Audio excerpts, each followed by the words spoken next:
Hello everyone. आज की हम इस क्लास में आर्थिक परिदृश्य को देखने वाले हैं जो कि आई दृष्टि बुक का पार्ट है। इसको हम हैंड रिटन नोट्स के साथ पढ़ेंगे। जैसे कि अपना पहला टॉपिक्स है तो उसके ऐसे ग्राफ्स बना दिए हैं, यानी इजी कर दिया है। वैसे वैसे पढ़ेंगे, चाहे आपका बीपीएससी हो, यूपी पीसीएस का एग्जाम हो या फिर लोअर पीसीएस, इन सब के लिए यूजफुल होगी। तो अपना पहला टॉपिक देखते हैं। पहला टॉपिक है कि सकल घरेलू उत्पाद के अनंतिम अनुमान 2025-26। बेसिक फैक्ट है ये सब कुछ। हमें जानना है तो ये जानना है कि जीवीए में किस सेक्टर की कितनी भागीदारी है। जैसे कि तृतीय क्षेत्रक है ना, तो उसकी कितनी भागीदारी है। देन जो द्वितीय क्षेत्र है उसकी कितनी भागीदारी है, तृतीय की कितनी भागीदारी है। इसको मैंने इन नोट्स में चेंज कर दिया है। जैसे कि नॉमिनल जीवीए, इसकी प्राथमिक क्षेत्र में कितनी भागीदारी है, लगभग 54.3% के आधार पर। देन सेकेंडरी क्षेत्र जो द्वितीय क्षेत्र का ना, तो उसकी कितनी भागीदारी है, 25.8%। देन फर्स्ट की कितनी है, 19.9%। आपने ये प्राथमिक, द्वितीय और इकोनॉमी क्लास में पढ़े होंगे सेक्टर, है ना। अब देखो कुछ इसमें चेंजेस किया गया है। जैसे कि जो जीडीपी है ना, तो उसकी बेस ईयर चेंज की गई है। पहले बेस ईयर 2011-12 थी, अब कितनी कर दी गई है, 2022-23। याद रखना है हमें। आईआईपी औद्योगिक उत्पादन सूचकांक, पहले इसका बेस ईयर कितना था, 2011-12। देन अब कितना कर दिया है, 2022-23। सीपीआई उपभोक्ता मूल्य सूचकांक, इसका बेस ईयर पहले 2022 था, अब कितना कर दिया, 2024, 2x। देन WPI, तो WPI पहले इसका कितना था, 2011-12, अब कितना कर दिया है, 2022-23। देन आ जाइए एक बार और समझ लेते हैं कि अब हमारा नेक्स्ट टॉपिक कौन सा होगा। देखो सेम ही है बुक्स में, मैंने आपको हैंड रिटन से और क्लियर कर दिया है, ठीक है ना। नेक्स्ट टॉपिक है कि भारत के लिए राष्ट्रीय स्वास्थ्य लेखा 2022-23 अनुमान रिपोर्ट है। ऑब्वियसली अगर डाटा काम का होगा तो हम देखेंगे, नहीं तो फिर स्किप करेंगे। जारी किसने किया था, हेल्थ से संबंधित है तो हेल्थ मिनिस्ट्री करेगी। देन और कौन सा पॉइंट जाना है कि सरकारी स्वास्थ्य व्यय वर्ष 2014-15 में लगभग 1.30 लाख करोड़ था, जो वर्ष 2022-23 में बढ़कर 3.85 लाख करोड़ हो गया है, ये बताया गया है इसमें। यानी कि सरकारी व्यय जो हेल्थ पर खर्च हो रहा है वो वृद्धि हुई है उसमें, ठीक है। देन नेक्स्ट टॉपिक है कि भारत का विदेशी ऋण दिसंबर के अंत में 2025 तक। इसको आप चाहो तो यहां से समझ लो, नहीं तो आप यहां पर आ जाओ। भारत का विदेशी ऋण सबसे ज्यादा यूएस डॉलर में है, देन उसके बाद रुपए में है, जापानी येन, एसडीआर, यूरो। क्योंकि एमसीक्यू सीक्वेंस में क्रम लगाने को आ जाएगा तो आप लगा देना कि भारत पर विदेशी ऋण कितना है, किसका है। आपको ये भी बताना है कि जो डेब्ट टू जीडीपी रेशियो है ना, वो भारत पर कितना है, लगभग 55%, 54%, ऐसे कितना है वो आपको बताना है एग्जैक्ट कमेंट में, ठीक है ना। अगर आपने ये जान लोगे ना तो, क्योंकि एमसीक्यू ऐसे भी बन सकते हैं, जरूरी नहीं है कि एमसीक्यू कैसे पूछा जाए, एक लाइन में वो भी डाल सकता है कि इंडिया का डेब्ट टू जीडीपी रेशियो इतना है, तो देख लेना आप एक बार। देन हमारा नेक्स्ट टॉपिक था राजकोषीय स्वास्थ्य सूचकांक 2026। तो इसमें जानना क्या है कि इसे जारी कौन करता है, नीति आयोग, यानी कि फिजिकल हेल्थ के बारे में। जो राजकोषीय, आप ऐसे समझ लो फिजिकल क्या है, जो राजकोषीय घाटा पढ़ा होगा ना आपने, तो वैसे ही बस इसको राजकोषीय स्वास्थ्य सूचकांक। इस आयोग ने 4 श्रेणियों में बांटा था इस सूचकांक को। देन टॉप 3 स्टेट कौन से थे, उड़ीसा, गोवा और झारखंड। निचले स्थान पर इस इंडेक्स के अनुसार पंजाब, आंध्र प्रदेश थे। पूर्वोत्तर हिमालय राज्यों में अरुणाचल प्रदेश प्रथम स्थान पर है। फ्रंट श्रेणी में यूपी 7वें स्थान पर है। परफॉर्मर पर बिहार 13वें स्थान पर है। अगर आप यूपी और बिहार में एग्जाम कोई देना चाहेंगे तो इनकी भी अलग से डिटेल देख लो एक बार। बस जारी कौन करता है? नीति आयोग। अगर यूपी का कोई एग्जाम है जैसे पैट वगैरह हुआ तो उसमें सीधी रैंक पूछ ली जाती है कि यूपी की कौन सी रैंक थी राजकोषीय स्वास्थ्य सूचकांक में। ठीक है, देन नेक्स्ट टॉपिक आ जाओ इस बुक्स में ही अपने में। इस टॉपिक को हमने कर लिया है।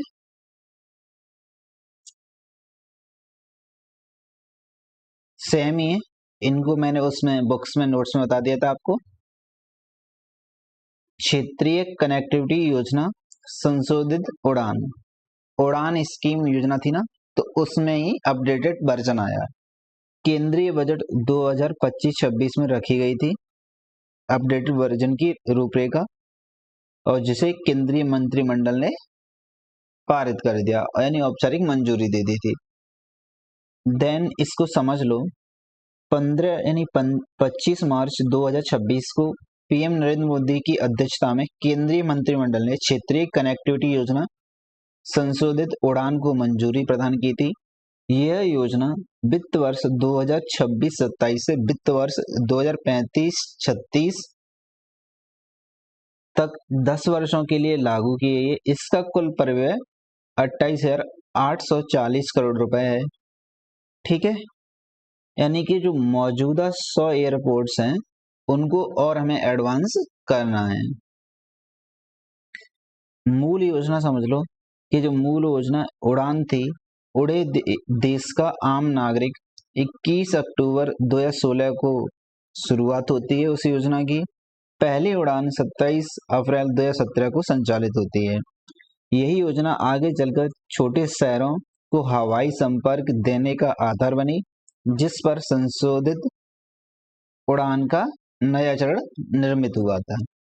देखो, कुछ ऐसे टॉपिक्स हैं जिन्हें हम अलग से वीडियो में समझे तो ज्यादा बेटर है। जैसे बिहार का बजट हुआ, या फिर यूपी का बजट हुआ, सर्वे हुआ, देन भारत सरकार का बजट हुआ और सर्वे हुआ, इनको हम अलग से करेंगे तो ज्यादा बेटर रहेंगे। अगर इसी वीडियो में शामिल करेंगे तो ना तो बजट क्लियर होगा, ना ही ये क्लियर होगा। तो इसीलिए हमें इकोनॉमी की करंट अफेयर्स देखेंगे, बजट पर हम अलग से बात कर लेंगे। ठीक है ना?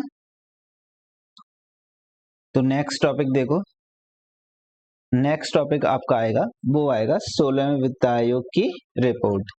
आपके लिए पहला प्रश्न है कि 16वें वित्त आयोग के अध्यक्ष कौन है? कौन है? अरविंद पनगड़िया 16वें वित्त आयोग के अध्यक्ष हैं। अब इसने अपनी रिपोर्ट्स दी हैं, तो उन रिपोर्ट्स में ये समझ लो आप कि इसने कौन कौन से जो रिपोर्ट्स में पैरामीटर्स शामिल किए हैं वो कौन कौन से हैं, उनका वेटेज कितना है, बस इतना बेसिक समझ लो। बाकी तो सब कुछ सेम ही है कि इसने यानी 41% जो राज्यों को दिया जाता था वो उतना ही सेम है। इसने कोई विभाज्य मूल्य में चेंज नहीं किया है। ठीक है ना? 16 वित्त आयोग की रिपोर्ट वर्ष 2026-27 से 2030-31 की 5 वर्षीय अवधि के लिए 1 फरवरी 2026 को संसद में प्रस्तुत की गई थी।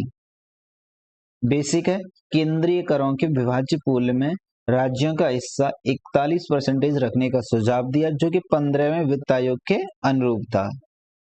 अब इसके ये इंपोर्टेंस है कि इसने प्रति व्यक्ति जीएसडीपी दूरी कितना रखा है टारगेट, कि इस आधार पर 42.5% के आधार पर आपको इतना इस बेस पर मिलेगा। देन दूसरा, जनसंख्या पर 17.5%। बाकी सभी को आप 10% से याद कर लो कि 10-10-10, बस दो में चेंज है। एक नया आया है इस बार, तो वो आया था जीडीपी में योगदान, ये नया आया है इस बार। ठीक है ना? जनसांख्यिकी प्रदर्शन के लिए 10%, क्षेत्रफल के लिए 10%, बनावट के लिए 10%, जीडीपी में योगदान 10%। हमें बस ये दो याद कर लिए तो बन जाएंगे हमारे ये पूरे। क्योंकि एग्जामिनर बस इतना पूछ सकता है कि 16वें वित्त आयोग ने निम्न में से कौन सी सिफारिश नहीं की है या की है सिफारिश, इस बेस पर प्रश्न बनेगा। दूसरा, वेटेज के आधार पर इनको अवरोही या आरोही क्रम में लगाओ। बस 2-3 प्रकार के क्वेश्चन बन सकते हैं इस टॉपिक से। तो इस चार्ट को आप डेस्क पर चिपका सकते हो सामने, जिससे याद हो जाए। देन नेक्स्ट, बाकी तो सब कुछ सेम ही रहता है। जैसे कि उत्तर प्रदेश को 16 वित्त आयोग के आधार पर कितना मिलेगा, वो यहाँ पर देख लो, ठीक है ना। देन सेम ही है सब कुछ। अटल पेंशन योजना वित्त वर्ष 2030-31 तक जारी रहेगी, यानी कि इसको और एक्सटेंसिव बढ़ाया गया है अटल पेंशन योजना को। तो अटल पेंशन योजना को बेसिक समझ लो पहले। अटल पेंशन योजना वित्त वर्ष 2030-31 तक जारी रहेगी। ये पीएम की अध्यक्षता में मंत्रिमंडल ने निर्णय लिया है। देन अटल पेंशन योजना मई 2015 में स्टार्ट होती है। 18 से 40 वर्ष के लोग इसमें शामिल हो सकते हैं, यानी प्रीमियम बेसिस पर आपको फीस कुछ पे करनी पड़ेगी। देन 60 वर्ष के बाद आपको उसी बेसिस पर 1000, 2000, 3000, 4000, 5000 प्रति माह पेंशन मिलेगी, ठीक है। देन 1 अक्टूबर इसमें यानी कि चेंज किया गया था। 1 अक्टूबर 2022 से जो व्यक्ति आयकर दाता हैं वह अटल पेंशन योजना खाता नहीं खोल सकेंगे। तो इस प्रकार ये अटल पेंशन योजना आपको क्लियर हो गई होगी ना। अभी तक हमने उड़ान योजना देख ली थी और ये कौन सी देख ली थी, अटल पेंशन योजना देख ली थी, ठीक है। देन नेक्स्ट, बाकी सब कुछ सेम ही है इस टॉपिक्स में, है ना। अब आ जाओ आप आयकर अधिनियम पर। तो आयकर एक एक्ट है, चेंजेस सामान्यतः बेसिक सेम रहते हैं, फिर भी अगर आप चाहो तो पढ़ लेना, बाकी मेरे अकॉर्डिंग तो इससे क्वेश्चन नहीं आने वाले हैं। देन नेक्स्ट, प्रमुख नीतिगत दस्तावेज और घटनाक्रम नेक्स्ट टॉपिक है। अब इस टॉपिक में सबसे पहला टॉपिक है नमूना पंजीकरण प्रणाली एसआरएस बुलेटिन मई 2026। इसमें कुछ बेसिक डाटा है, जैसे कि birth rate, then death rate, शिशु मृत्यु दर और मातृ मृत्यु दर। इन सबको हमें डेटा को देखना है। मैंने इसको हैंड रिटन नोट्स में चेंज कर दिया है, देखो,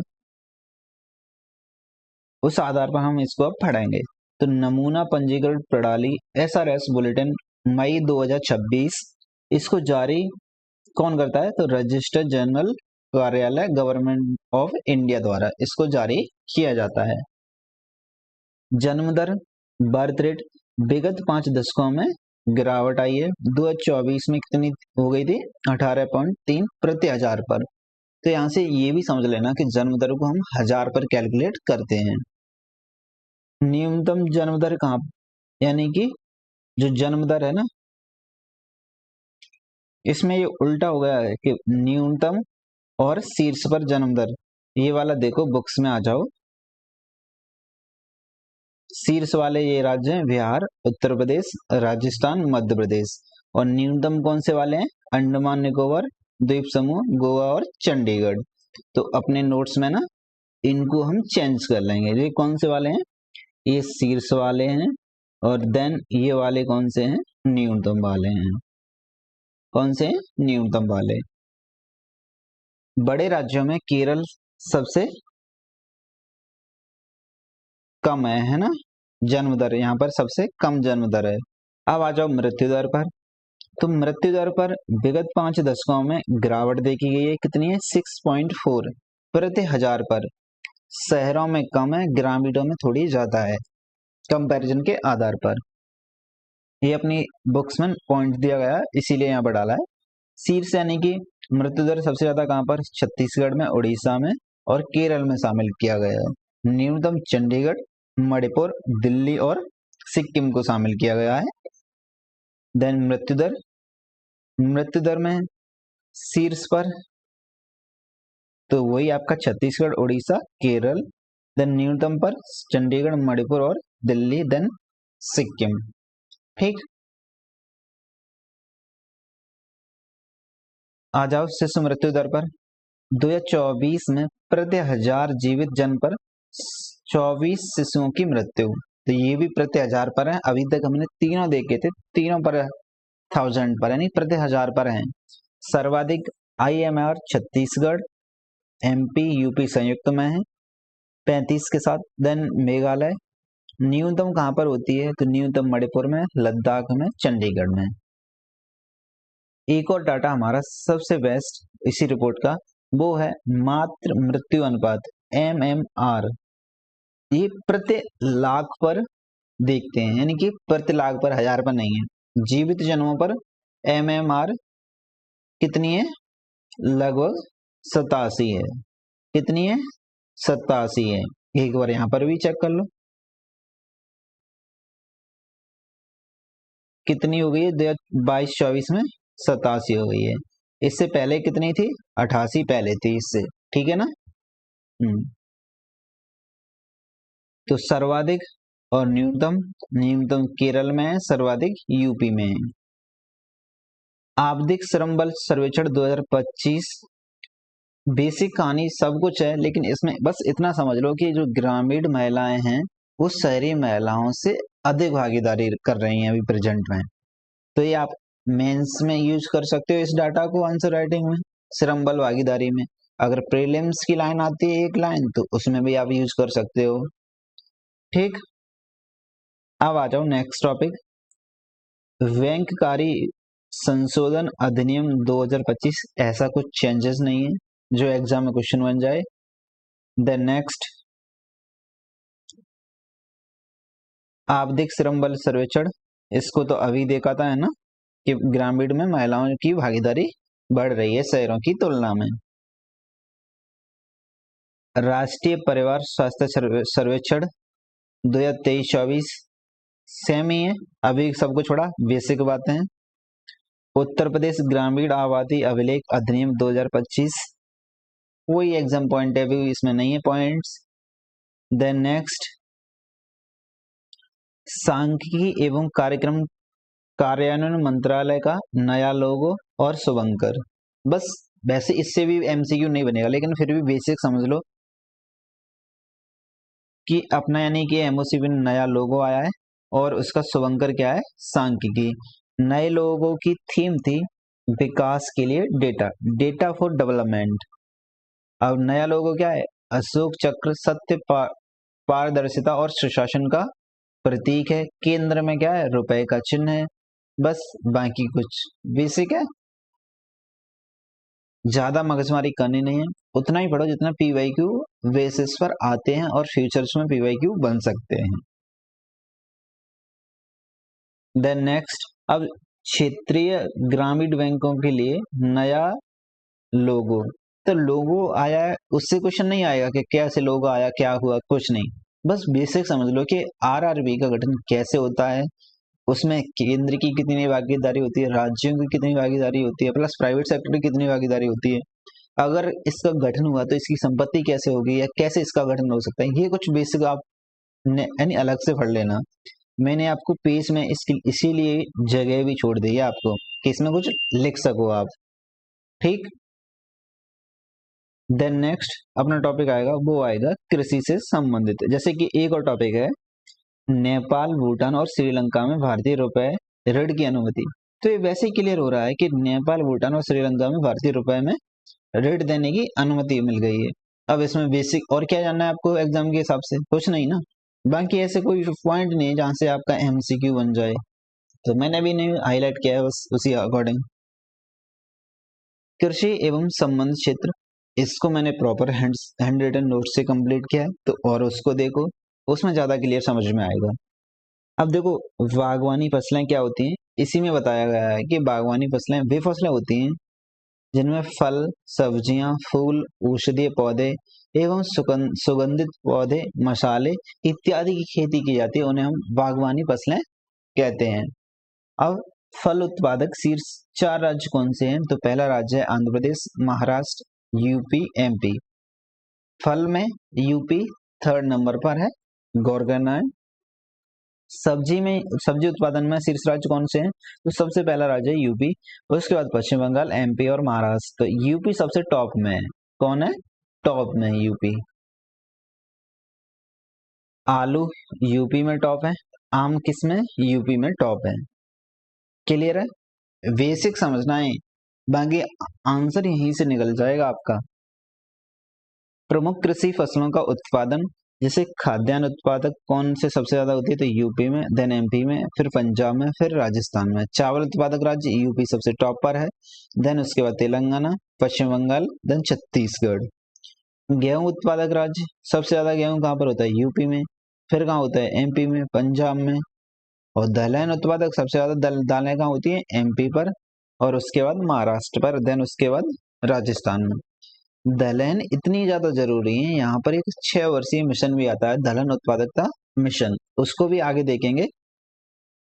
देन नेक्स्ट, जैसे कि तिलहन उत्पादक राज्य सबसे ज्यादा कौन सा है, बेसिक वे से समझ लो कि तिलहन में कौन सा उत्पादक राज्य होगा सबसे ज्यादा, एमपी। महाराष्ट्र यानी चना महाराष्ट्र में है, देन उसके बाद एमपी। सोयाबीन महाराष्ट्र में, फिर उसके बाद एमपी। मूंगफली, मूंगफली में गुजरात सबसे टॉप पर है। रेपसीड सरसों राजस्थान सबसे टॉप पर है। गन्ना यूपी है, यानी कि यूपी में सबसे ज्यादा गन्ना का उत्पादन होता है। देन उसके बाद महाराष्ट्र, देन उसके बाद कर्नाटक, देन उसके बाद गुजरात। कपास सबसे ज्यादा महाराष्ट्र में पैदा होता है, देन उसके बाद गुजरात, गुजरात के बाद तेलंगाना, देन तेलंगाना के बाद कर्नाटक, कर्नाटक के बाद राजस्थान। ठीक है ना। तो हमारा ये डाटा बिल्कुल क्लियर हुआ है कि हमें कहाँ पर नोट्स बनाने की जरूरत है, तो कैसे बनाएं। इसमें देख लो ना आप, कैसे कैसे डाटा को दिखाया गया है, जो कि आपको खुद ही क्लियर ना हो पड़े तो आप ये रहे डाटा। अगर वेरीफाई करना है तो यहाँ से एक बार चेक कर लेना, बाकी नोट्स में तो करेक्ट है ही। आप देखो, खरीफ फसलों के लिए जो एमएसपी दी गई है ना, वो कितनी दी है, कौन सी फसल को कितनी दी है, इससे क्वेश्चन नहीं आने वाला है। क्वेश्चन आएगा तो वो पूछेगा कि एमएसपी में कौन सी फसलें शामिल हैं और एमएसपी में कौन सी फसलें शामिल नहीं है, कि कितने परसेंटेज बढ़ गई, इतने परसेंटेज बढ़ गई, तो ये थोड़ी ना क्वेश्चन आने वाला है ना आपका। तो बेसिक समझ लो कि एमएसपी में खरीफ कौन सी फसलें शामिल हैं, देन रबी की फसल कौन सी शामिल है, देन गन्ना है तो एफआरपी यानी फेयर एक इंडिया वो आती है रिपोर्ट, जैसे एमएसपी होती है वैसे गन्ना के लिए अलग आती है, तो क्या गन्ना उसमें शामिल है। ऐसे करके आपको एमएसपी में 22 फसलें मिलेंगी, गन्ना एक अलग से मिल जाता है। तो क्लियर, आप इनको एमएसपी को अलग से पढ़ लेना टॉपिक को।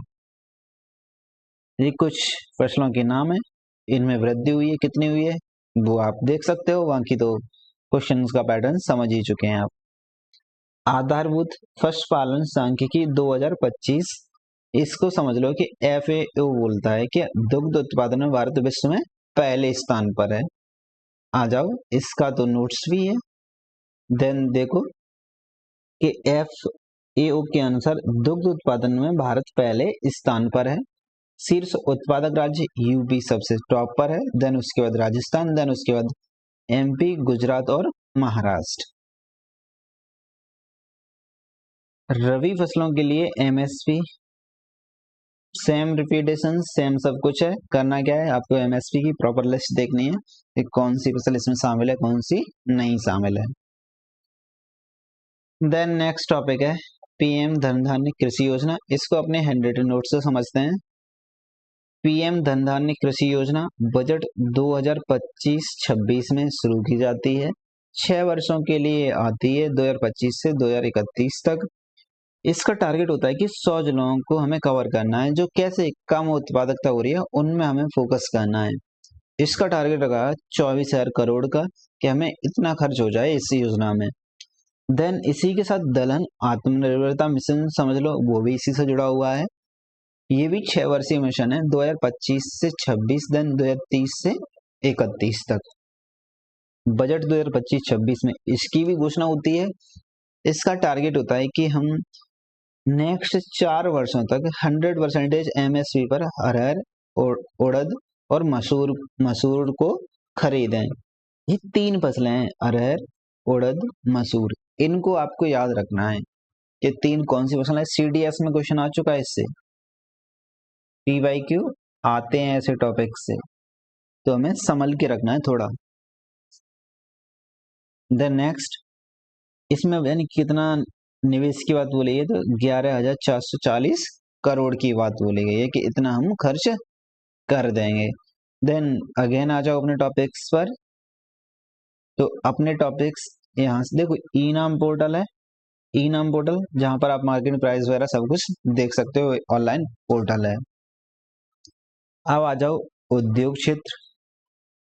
उद्योग क्षेत्र देखो, वर्ष 2025-26 के लिए प्रदर्शन ग्रेडिंग सूचकांक कौन जारी करेगा इसको? स्कूली शिक्षा से संबंधित है, कौन? शिक्षा मंत्रालय द्वारा। जो एग्जाम रिलेवेंट टॉपिक होगा बस मैं उसी को कवर करूंगा। चंडीगढ़ सबसे टॉप पर है, देन उसके बाद पंजाब। अब यहाँ पर एक समझ लो कि यूपी किस सीरीज में शामिल है। तो यूपी उत्तर प्रदेश वर्ष 2023-24 में 528 अंक स्कोर प्राप्त हुआ था, जबकि वर्ष 2025-26 में 569.1 अंक हैं, और यह दोनों ही वर्षों में आकांक्षी वन श्रेणी में शामिल है। तो आकांक्षी वन श्रेणी में शामिल है, ये हमें याद रखना है। आकांक्षी वन श्रेणी, यूपी कौन सी श्रेणी में शामिल है? ऋण लेने वालों से निर्माता तक महिलाएं और भारत का विकसित होता ऋण। तो ये आप मेंस में यूज कर सकते हो इस डाटा को, ठीक है ना, उस अकॉर्डिंग है। लेकिन फिर भी अगर जो कोई इंपोर्टेंट है, जैसे कि इस पॉइंट को समझो, व्यक्तिगत ऋण और स्वर्ण ऋण सबसे अधिक मांग वाले उत्पाद बन गए हैं, लेकिन आवास है ना, तो वो भी उत्साहजनक वृद्धि को दिखा रहा है। बस इतना समझ लो बेसिक पॉइंट्स। नेक्स्ट है 4 श्रम संहिताएं, यानी कि आधुनिक और सरल व्यवस्था की ओर कदम। श्रम लॉज अनेक थे, उनको मर्ज कर हम 4 श्रम संहिता बनाई है। पहली है मजदूरी संहिता 2019, यानी कि ये पहली हो गई। देन सेकंड नंबर पर आ जाएगी तो वो होगी सामाजिक सुरक्षा संहिता 2020। उपजीविका जन्य सुरक्षा योजना, ये हो जाएगी 3। देन स्वास्थ्य और कार्यदशा संहिता 2020, ये हो जाएगी 4, है ना। और औद्योगिक संबंध में संहिता 1, 2, 3 और 4, ये पूरा नाम एक का है, ठीक है ना। इस प्रकार ये 4 श्रम संहिताएं। देन नेक्स्ट टॉपिक है ऊर्जा सांख्यिकी भारत 2026। इसमें बेसिक जारी कौन इसे करेगा? सांख्यिकी एवं कार्यक्रम कार्यान्वयन मंत्रालय। इसमें बोला गया है कि जो कोयला और लिग्नाइट है ना, वे प्राथमिक ऊर्जा में सबसे ऊपर हैं, इनसे ज्यादा एनर्जी जनरेट होती है। देन उसके बाद कच्चे तेल की, देन उसके बाद प्राकृतिक गैस की होती है, ठीक है ना। अब निर्भरता समझ लो कि आयात पर निर्भरता कैसी है। कच्चे तेल पर, यानी कच्चे तेल के लिए हम 89.4% हम आयात करते हैं। देन प्राकृतिक गैस का 49.73% आयात करते हैं। कोयला का हम 23% रही है, यानी कि निर्भरता पर ऊर्जा सुरक्षा की दृष्टि से। देन राष्ट्रीय पाइपलाइन 2.0 केंद्रीय बजट 2025-26 में घोषित होती है। मुद्रीकरण योजना 2025 से 30 के कार्यादेश पर आधारित है। 10 लाख करोड़ पूंजी पुनर्निवेश करने का प्रस्ताव रखा गया है इस योजना के अंतर्गत। 2026 से वित्त वर्ष 2030 तक, अर्थात वित्त वर्ष 2025-26 से 29-30 तक 5 वर्षीय अवधि के लिए तैयार किया गया है। कौन तैयार किया गया है? राष्ट्रीय मुद्रीकरण पाइपलाइंस। कितने तक? लगभग 16.72 लाख करोड़ के साथ।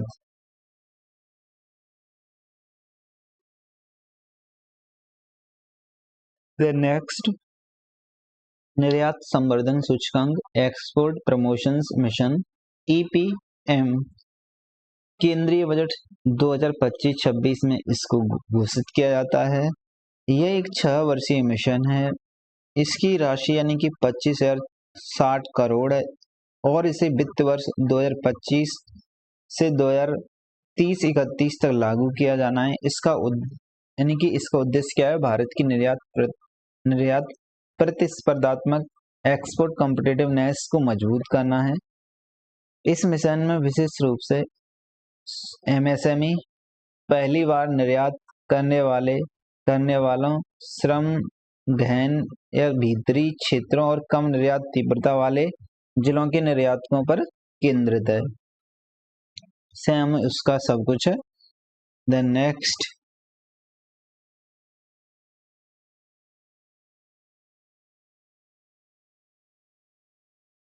निर्यात तैयारी सूचकांक 2024, इसको समझ लो कौन जारी करता है, तो कौन जारी करता है? नीति आयोग, बस इसके बाद और कुछ नहीं है।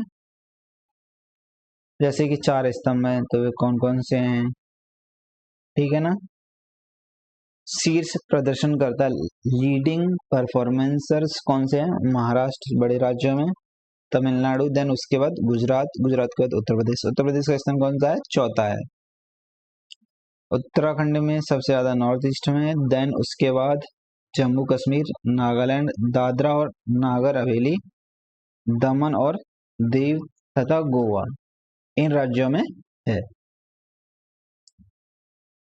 अब आ जाओ राज्य ऊर्जा दक्षता सूचकांक 2025, इसे जारी कौन करता है? तो ऊर्जा दक्षता bureau plus alliance for energy efficient economy, AEE, इन दोनों के द्वारा संयुक्त रूप से जारी होता है। प्रत्येक समूह प्रदर्शन करने वाले राज्य इस प्रकार हैं, जैसे कर्नाटक,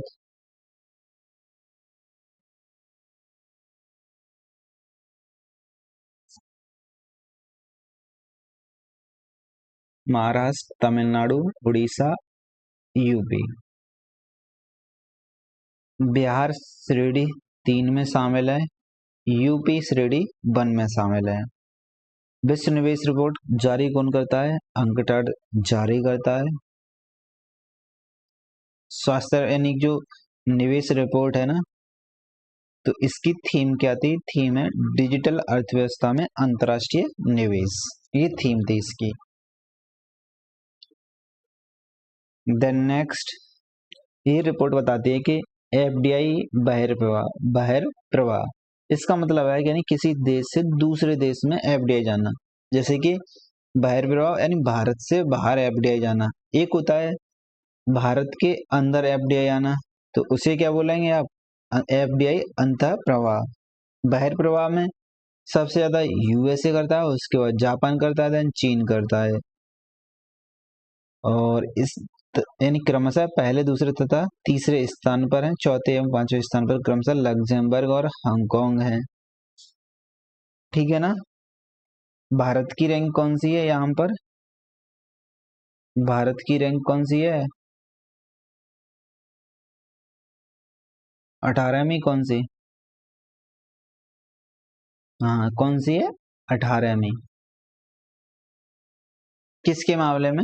कि हम विदेश में इतना पैसा निवेश कर रहे हैं, तो उस संदर्भ में भारत का 18वां स्थान है। देन एफडीआई आउटफ्लो, बहिर्प्रवाह की दृष्टि से शीर्ष 20 घरेलू अर्थव्यवस्था में भारत 18वें स्थान पर है, और जबकि यूएसए, इसको तो अभी देखा था ना। और इनफ्लो यानी कि भारत के अंदर, किसी देश के अंदर एफडीआई कैसे आता है, उस चीज को हम इनफ्लो बोल रहे हैं, भारत के अंदर। तो यूएसए टॉप पर है, देन सिंगापुर, हांगकांग, चीन और लग्जमबर्ग। भारत का स्थान कौन सा है? 16वां। इन दोनों का आप ऐसा स्टिकी नोट्स लो, एक तरफ एफडीआई बहिर्प्रवाह, दूसरी एफडीआई अंतर प्रवाह, इन दोनों को आप रख लो मर्ज में, तो आप नोट्स तैयार कर लोगे, है ना। ठीक है ना।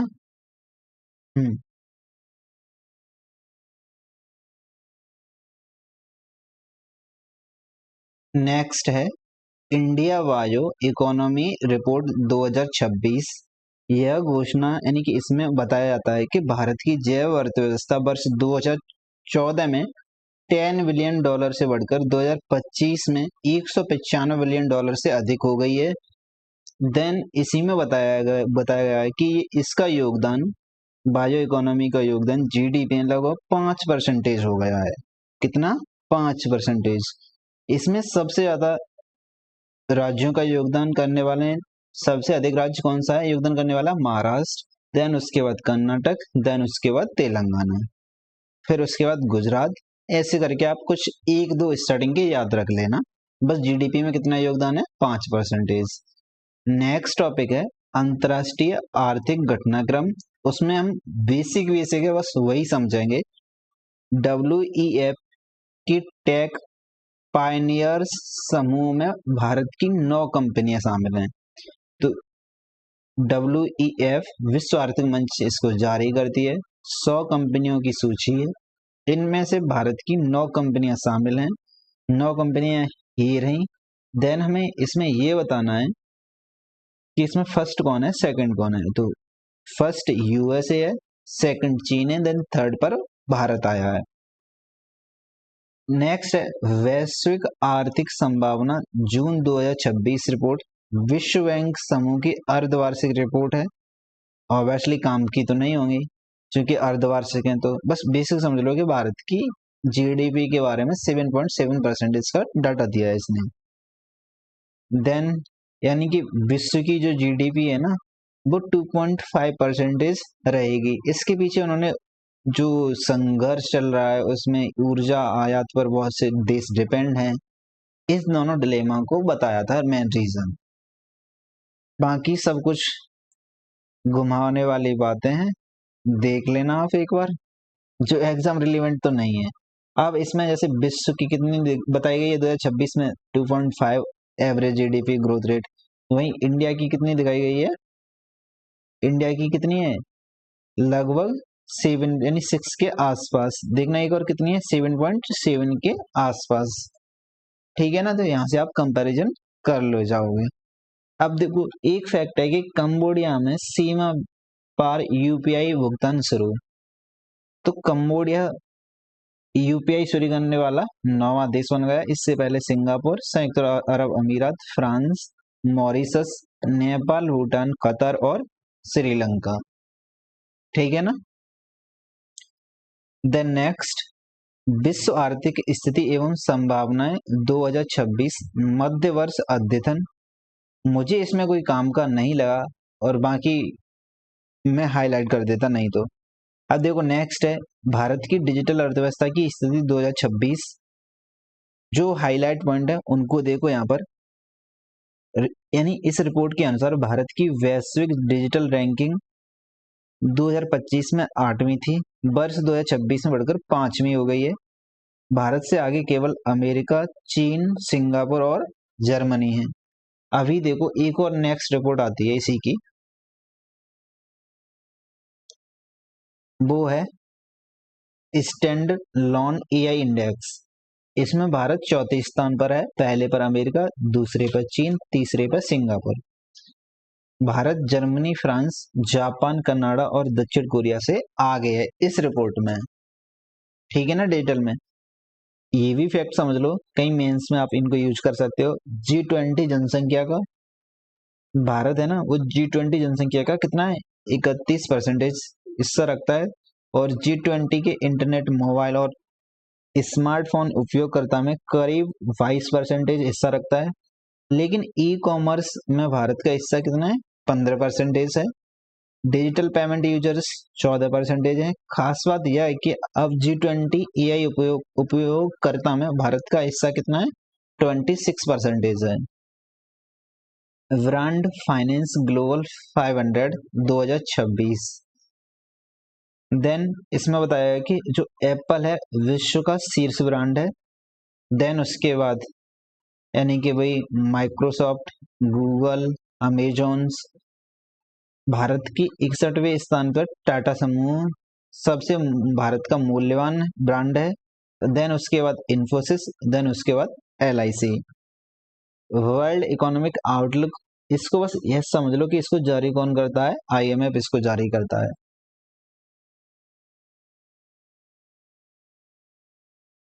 यानी इसमें बताया कितनी वृद्धि होगी, वही सब सेम। भारत की वृद्धि इसने 6.5 माना है। विश्व की 3.2 माना है।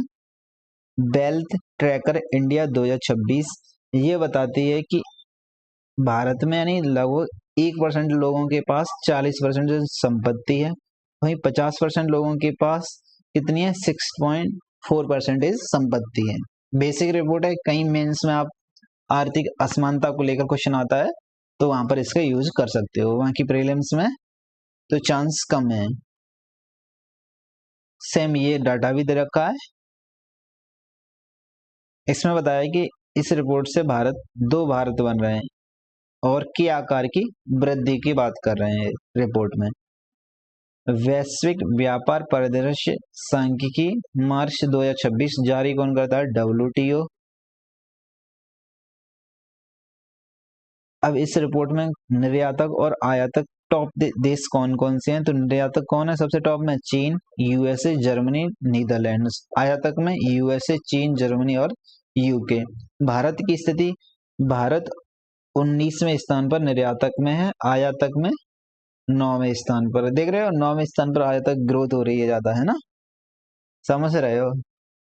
अब सेवाओं के मामले में, सेवाओं निर्यातक के मामले में भारत 8वें स्थान पर है और आयातक के मामले में भारत 9वें स्थान पर है। यूएसए, यूके, आयरलैंड ये टॉप पर है, यूएसए, चीन आयातक में टॉप पर है।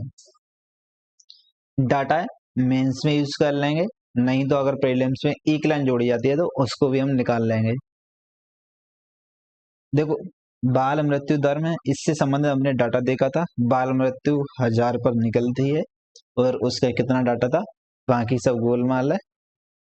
देन नेक्स्ट,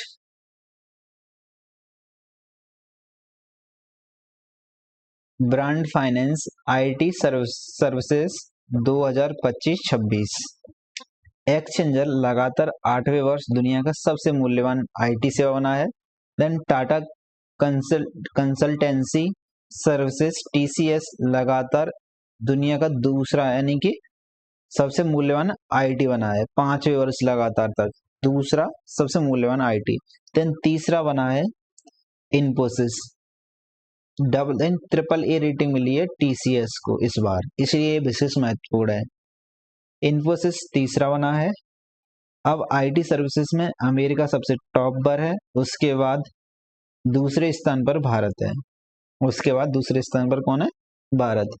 बुल्गारिया यूरोजोन में शामिल होने वाला कौन सा देश बन गया है? 21वां देश नवीनतम बन गया है। इससे पहले बुल्गारिया है ना, वो यूरोपीय संघ में 2007 में शामिल हुआ था।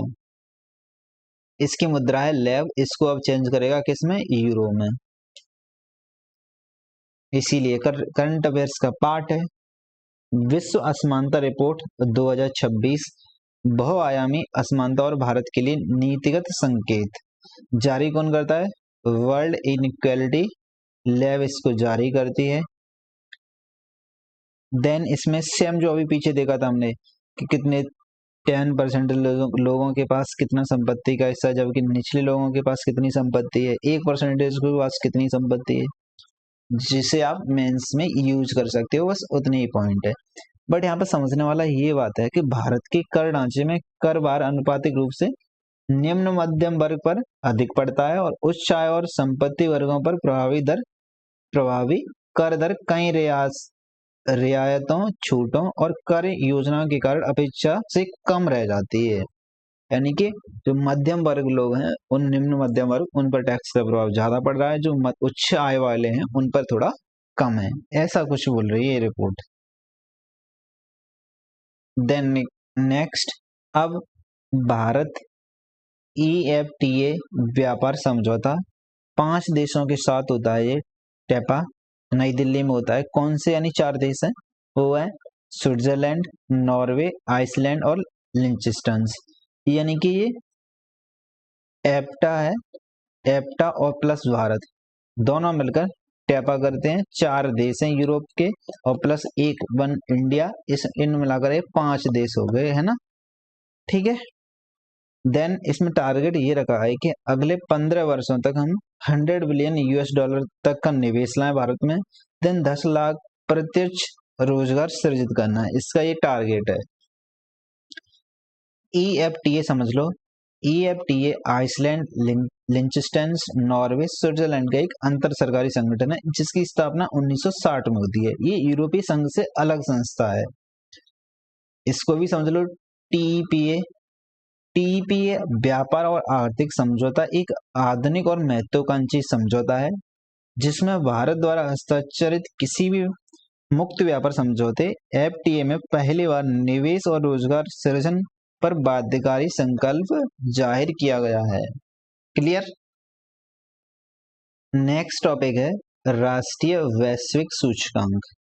पहला है हुरुन्स ग्लोबल रिच लिस्ट। तो ग्लोबल रिच लिस्ट में सबसे यानी कि चीन है ना, वो अरबपति की राजधानी बना है। चीन को सबसे यानी कि अरबपति राजधानी का दर्जा मिला है। उसके बाद अमेरिका है, देन उसके बाद थर्ड पर भारत स्थान है। बस। देन नेक्स्ट यानी कि इसी रिपोर्ट के अनुसार मुकेश अंबानी भारत के सबसे अमीर हैं, बल्कि एशिया के भी सबसे अमीर व्यक्ति हैं। गौतम अडानी भारत के दूसरे धनी व्यक्ति हैं। टॉप पर एलन मस्क हैं, देन सेकंड पर जेफ बेजोस हैं, ये वर्ल्ड के अरबपति हैं। ठीक है ना। देन नेक्स्ट विश्व के अरबपतियों की सूची 2026 Forbes report. Elon Musk top पर हैं। अब देश यानी कि इस रिपोर्ट के अनुसार संयुक्त राज्य अमेरिका में सबसे ज्यादा अरबपति, देन उसके बाद चीन में, उसके बाद थर्ड पर भारत में है। 21वें स्थान पर मुकेश अंबानी है इस रिपोर्ट के अनुसार। सावित्री जिंदल हैं, वो देश की सबसे धनी महिला है भारत की। वैश्विक वह आयामी गरीबी सूचकांक 2025 जारी कौन करता है? एक OPHI देन UNDP के सहयोग से जारी होता है। इसमें 100 से अधिक देशों शामिल होते हैं। देन आ जाओ आप वह आयामी गरीबी सूचकांक के आयाम क्या है? स्वास्थ्य है, शिक्षा है, और कौन सा है? जीवन स्तर है। स्वास्थ्य में पोषण, बाल मृत्यु दर, शिक्षा पर स्कूल शिक्षा के वर्ष, उसको स्कूल में उपस्थित, जीवन स्तर पर ईंधन, स्वच्छता, शुद्ध पेयजल, विद्युत, घर संपत्ति। तो यानी कि बहुआयामी सूचकांक के आयाम पर प्रश्न पूछ चुके हैं, जैसे कि UPSC में तो आता ही आता है, UPPCS में भी पूछ चुका है कि बहुआयामी गरीबी सूचकांक की कौन कौन से आयाम है, निम्न में से कौन सा बहुआयामी सूचकांक गरीबी का संकेतक है या उसके 3 में से है एक। तो ऐसे प्रश्न बन जाते हैं ना। देन नेक्स्ट यहाँ पे ये समझ लो कि इस रिपोर्ट के अनुसार सबसे ज्यादा गरीबी नाइजर में है, सबसे कम गरीबी स्लोवेनिया और सर्बिया में है। भारत में अब कितनी गरीबी रह गई है? लगभग 16.4% के समथिंग गरीबी रह गई है इस रिपोर्ट के अनुसार। भारत के 100 सबसे अमीर व्यक्तियों की सूची, अमीर में मुकेश अंबानी सबसे टॉप पर हैं, सावित्री जिंदल परिवार थर्ड स्थान पर है, गौतम अडानी सेकंड स्थान पर है। सावित्री जिंदल भारत की सबसे अमीर महिला हैं। Futures unicorn report 2025 ASK private wealth और हुरनो इंडिया द्वारा इसको जारी किया जाता है। देन नेक्स्ट देखो, यानी बाकी कोई काम का तो नहीं है ना ये सेम रिपोर्ट्स, जो एग्जाम रिलेवेंट है उनको तो हम देख ही रहे हैं ना साथ साथ में। देन ये सेम दोबारा फिर रिपोर्ट आई है। इस रिपोर्ट के अनुसार रोशनी नडार मल्होत्रा भारत की सबसे अमीर महिला हो गई हैं इस रिपोर्ट के अनुसार। ठीक है ना। देन नेक्स्ट सऊदी अरब में कफाला प्रणाली। कफाला प्रणाली, सऊदी अरब में श्रमिक जाते थे तो श्रमिकों का शोषण होता था। अब उस शोषण को समाप्त करने के लिए कपाला प्रणाली को समाप्त कर दिया है। अब यानी कि जो श्रमिक हैं उनके अधिकारों को अधिक महत्व दिया गया है। पहले इनका कम महत्व था, अब बढ़ा दिया गया है सऊदी अरब में। बस इतना ही है, बाकी सब आप गूगल माल है, पढ़ लेना टाइम मिले तो, नहीं तो फिर मैंने तो करा ही दिया आपको। फॉर्च्यून ग्लोबल 500, सबसे टॉप कंपनी कौन है? वॉलमार्ट, उसके बाद अमेजॉन्स, देन स्टेट ग्रिड है। भारत की रिलायंस इंडस्ट्री लिमिटेड 88वीं रैंक में स्थान पर, देन LIC 95वें स्थान पर है। आ जाओ, मानव विकास रिपोर्ट 2025 UNDP इसको जारी करता है। 1990 से ये जारी होता रहता है। सुझाव दिया था पाकिस्तानी अर्थशास्त्री महबूब उल हक और नोबेल पुरस्कार विजेता अर्थशास्त्री अमर्त्य सेन, यानी कि दो का सहयोग है। कौन कौन से दो? महबूब उल हक तथा दूसरे कौन है? अमर्त्य सेन। इन दोनों का योगदान था, तो इसी के आधार पर मानव विकास रिपोर्ट जारी होती है। देन नेक्स्ट, इसके यानी कि 3 आयाम है। जन्म के समय जीवन प्रत्याशा, स्कूली शिक्षा, औसत वर्ष स्कूली शिक्षा की संभावित वर्ष, देन प्रति व्यक्ति सकल राष्ट्रीय आय। ये इसकी 3 डायमेंशन है। मानव विकास मापने के लिए मानव विकास रिपोर्ट 4 अन्य समग्र सूचकांक भी जारी करती है। पहला है असमानता समायोजित HDI, दूसरा है लैंगिक विकास सूचकांक GDI, तीसरा है लैंगिक असमानता सूचकांक GII। बहुआयामी निर्धनता सूचकांक MPI ये चौथा है। इनके अतिरिक्त रिपोर्ट में 2 अन्य घटक होते हैं, वो है कार्बन डाइऑक्साइड उत्सर्जन एंड भौतिक पदचिन्ह के प्रभाव को दर्शाने हेतु ग्रही दबाव समायोजित HDI planetary pressure adjusted HDI PHDI को भी शामिल किया जाता है। कार्बन डाइऑक्साइड उत्सर्जन देन भौतिक पदचिन्ह। मानव विकास सूचकांक 2025 में विश्व के 193 देशों को उनके प्राप्तांक के आधार पर 4 वर्गों में विभाजित किया था। यानी कि पहली कंट्री जो 1 से 74 है, 1 से 74 वो यानी कि 0.8 तक स्थान रखा है। एक्चुअली में ना इसमें जो 1 से 0 यानी 0 1 के बीच में स्कोर दिया जाता है किसी कंट्री को। अगर 1 है तो बेस्ट है, 0 है तो खराब है, ऐसा समझ लो। देन यानी कि पहली श्रेणी, दूसरी श्रेणी, तीसरी श्रेणी और चौथी श्रेणी।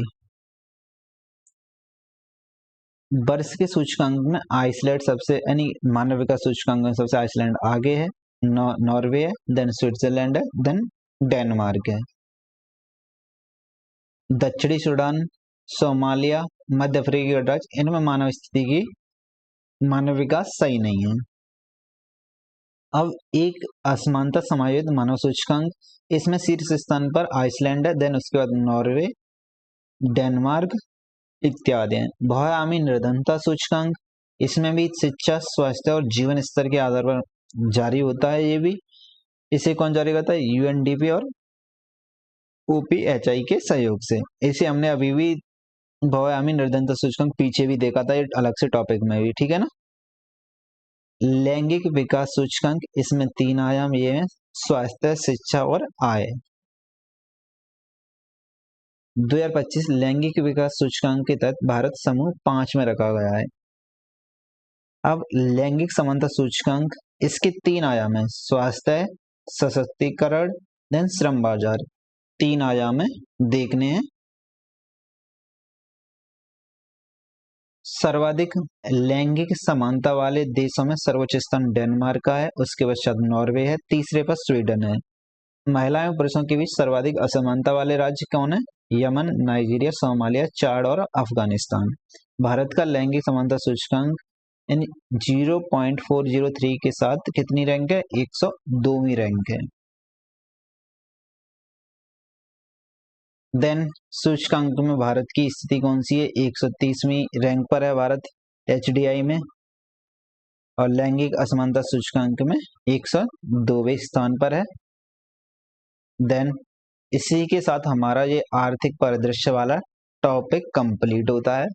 आपको ये हैंड रिटन नोट्स भी मिल जाएंगे, ये भी PDF मिल जाएगी, जिस यानी ये PDF आप टेलीग्राम से प्राप्त करते हैं। टेलीग्राम का आपको लिंक डिस्क्रिप्शन में दे दिया जाता है।